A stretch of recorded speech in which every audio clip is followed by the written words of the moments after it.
Baik, perkenalkan saya Putri Alif Gizi yang bertugas hari ini. Apakah benar ini dengan orang tua dan juga Anda juga? Di sini saya akan melakukan konseling gizi terkait kondisi anak. Apakah itu bersedia? Iya, bersedia. Kalau untuk kondisi tujuannya ini untuk membantu mengontrol pola makannya ya Ibu. Saya ingin menanyakan untuk keluhannya. Untuk keluhannya apa saja yang Anda rasakan? Aku takut sampai dulu kalau jalan sedikit bisa apa mendalam. Jadi cepat lelah ya adik. Baik, Ibu dari hasil pemeriksaan berat badannya 30 kg, tinggi badannya 145 cm. Kemudian IMD-nya ini 14,8 kg per meter persegi, termasuk dalam kategori underweight ringan. Ini antara minggu SD sampai dengan sampai SD ya Ibu. Berarti masih kurang berarti? Ya Ibu, untuk saat ini berat badannya masih kurang. Semua Baik, dari hasil pemeriksaan fisik juga terdapat pembengkakan pada kaki dan terdapat pembesaran hati hepatomegaly. Apakah benar? benar. Baik, hal ini dikarenakan ada penumpukan cairan dalam tubuh karena kerja jantung tidak optimal dalam menumpah darah yaitu. Kemudian hasil albumnya ini 3,1 gram per desiliter, natriumnya 128.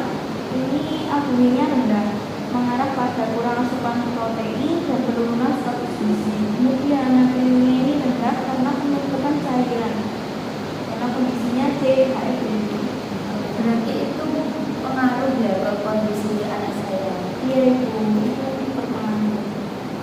Jadi Ibu, untuk selanjutnya saya akan menanyakan tentang pola makan. Bagaimana nafsu makannya? Nafsu makannya menurun, makannya itu mesti sedikit-sedikit. Itu apa saja ya Ibu?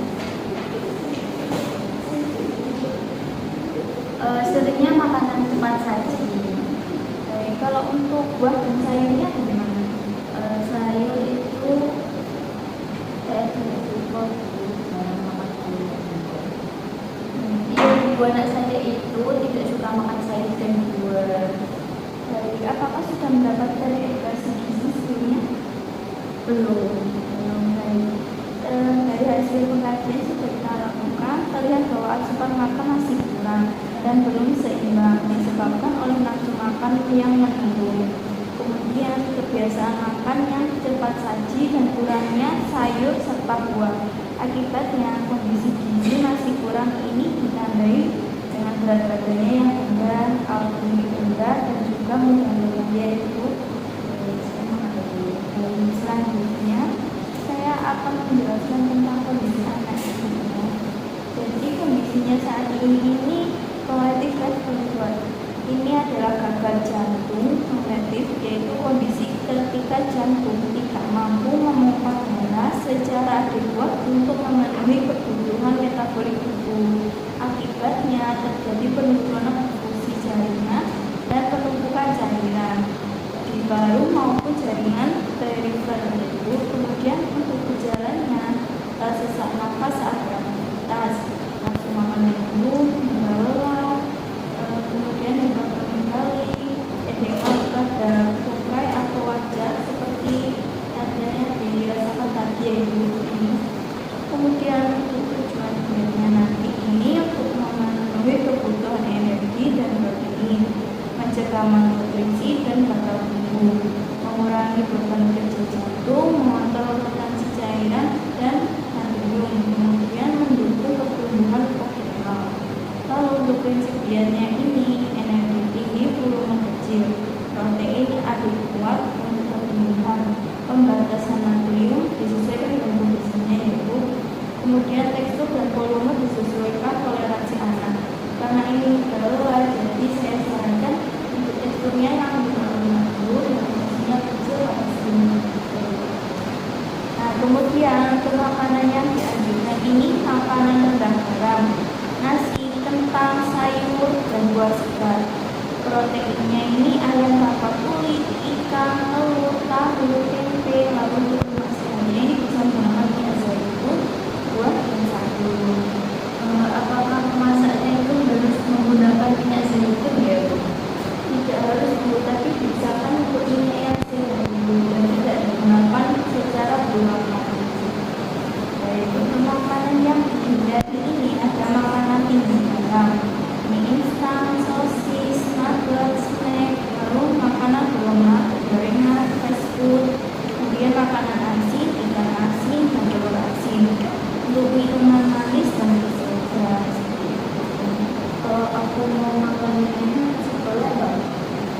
boleh, tapi dipilih yang lebih sehat ya, seperti contoh buah. Mungkin ini ada contoh menunya, yaitu bisa dicoba di rumah. Untuk makan pagi itu menggunakan bubur nasi tim, ayam plus wortel, kemudian susu rendah natrium. Untuk selingannya itu puding susu rendah lemak. Makan siangnya nasi tim, ikan rebus, tumislah isian, untuk pepaya. Untuk selingan-selingnya bisa pakai pisang rebus atau biskuit rendah garam. Kemudian makan malamnya ini sup tahu wortel, tempe kukus, dan buahnya apel. Untuk tips masaknya ini gunakan bumbu alami, tulang iga. Kemudian cara ngolahnya ini bisa direbus, dikukus, atau dipanggang ya. Kemudian porsi kecil tapi sering. Selanjutnya ini ada tips gaya hidup. Yang pertama, melakukan aktivitas ringan sesuai kemampuan. Istirahat yang cukup, pemantauan kondisi di rumah, pemeriksaan kesehatan secara berkala, dan minum obat sesuai anjuran dokternya yaitu. Apakah ada yang ingin ditanyakan? Belum. Di sini saya ada daftar dengan 8 penyebab. Jadi ini bisa diganti-ganti sesuai jenisnya yaitu. Untuk karbohidrat, selain nasi, ibu itu bisa menggunakan nasi merah, nasi hitam, kemudian ubi, singkong, kentang, jagung, seperti itu ya ibu. Untuk protein hewaninya, selain ikan itu bisa ayam tanpa kulit, daging tanpa lemak, kemudian telur, seperti itu ya ibu. Lalu untuk protein nabatinya biasanya kan tahu atau tempe. Nah ini bisa diganti dengan kacang-kacangan, kemudian oncom, petis, seperti itu. Lalu untuk sayurnya ini bisa nasi, bisa bayam, bisa buncis, wortel, brokoli, seperti itu. Lalu untuk buahnya ini juga bisa bervariasi. Coba yang mula-mula dahulu yaitu karena kan untuk mengurangi rasa lelahnya bisa pisang, pepaya, jeruk, baik. Selanjutnya ini ada foto makanan untuk perkiraan berapa sih porsinya, karena ini kan sering lelah ya ibu, jadi sarannya ini makannya yang lunak-lunak. Nah untuk porsi nasinya ini bisa seperti gambar yang B. Ini porsi kecil, jadi 100 gram seperti itu. Untuk sayurnya ini kan adiknya ini tidak suka ya, nah itu bisa dicampurkan di nasinya.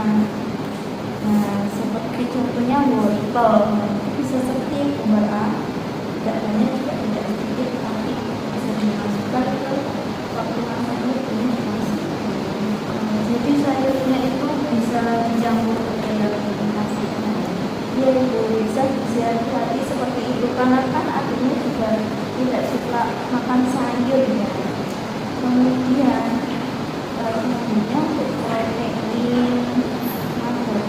hewaninya itu selain ayam bisa menggunakan ikan. Nah, contohnya bisa seperti ini, porsi sedang yaitu sekitar 80 gram yaitu bisa dilihat seperti ini.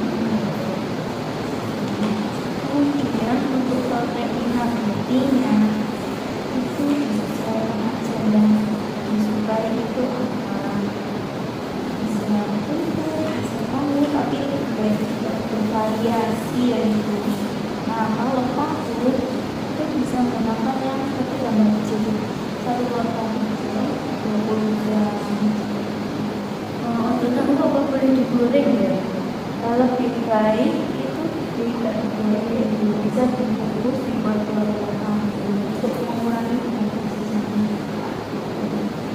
Apakah penjelasan saya sudah cukup? Itu saya ingin menanyakan apa saja yang harus dihindari